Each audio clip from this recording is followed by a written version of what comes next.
মেধাবী ছাত্রদের উদ্দেশ্যে কিছু কথা বলতে চাই। তোমরা তো ভাই বীর সৈনিক, অনেক সাহসীমান ব্যক্তি। 2024 সালে দেশ স্বাধীন করেছ, অনেক সুন্দর একটা উপহার দিয়েছ।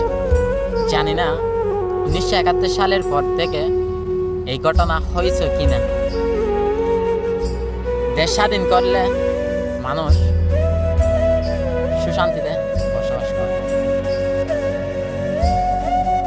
দেশ স্বাধীন করলে মানুষ স্কুলের স্যারকে সম্মান করে, ভালো সুন্দর আচার ব্যবহার করে। 2024 সালে দেশ স্বাধীন করার পর আমার মনে হয়নি পৃথিবীর কোনো রাষ্ট্রে এমন ঘটনা হয়েছে, হয়তো ভাই হয়েছে। এরকম কোনো ঘটনা আজ পর্যন্ত আমার জন্মের পর থেকে কোনোদিন দেখি নাই। মানুষ যদি দেশ স্বাধীন হয়ে থাকে, শিক্ষিত সমাজ দেশ স্বাধীন করেছে, বীর সৈনিক তারা ভালো মেধাবী স্টুডেন্ট 2024 সালে এসে স্যারকে গিফট করে উপহার দিয়ে পদত্যাগ করা, এটা 2024 সালে এসে দেখতে পেয়েছি। স্যারকে পদত্যাগ নেওয়া 2024 সালে এসে দেখতে পেয়েছি, তাও শিক্ষিত সমাজের কাছে। দেশ স্বাধীন করেছে তারা শিক্ষকের গলায়। তো ভাই মেধাবী তোমাদের একটা কথা বলতে চাই,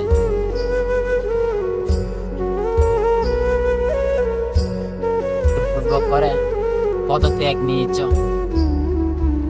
মেডিকেলে অনেক ডাক্তার আছে, বড় বড় ডাক্তার আছে, তাদেরকে পদত্যাগ করেননি কেন? তাদেরকেও পদত্যাগ করান। স্যারের মধ্যে আর ডাক্তারের মধ্যে কোনো পার্থক্য নাই। ডাক্তারের মানুষের জীবন বাঁচায়, তাই সম্মান করলেন। আর স্যার সুশিক্ষা দেয়, তাই অসম্মান করলেন। যারা ডাক্তার হয়েছে তারা স্যারের সুশিক্ষায় আদর্শই বড় হয়ে ডাক্তার হয়েছে। ডাক্তারকে বহিষ্কার করেনি কেন? কারণ মৃত্যুকে ভয় পাও। এই দুনিয়াতে রাজত্ব করতে হবে, রাজা বাদশার মতো চলতে হবে, মানুষকে মানুষ হিসেবে গণব না, নিজেকে বাঘের মতো করে চলব। তাই কারণ এই পৃথিবীতে বেঁচে থাকতে হবে, তোমাদের মৃত্যু হবে না, কারণ ডাক্তার আছে। তাই ডাক্তারকে বহিষ্কার করেনি, কিন্তু সুশিক্ষা যারা দেয়, যারা লেখাপড়া শিখায়, তাদেরকে জোরপূর্বকভাবে পদত্যাগ করিয়েছে।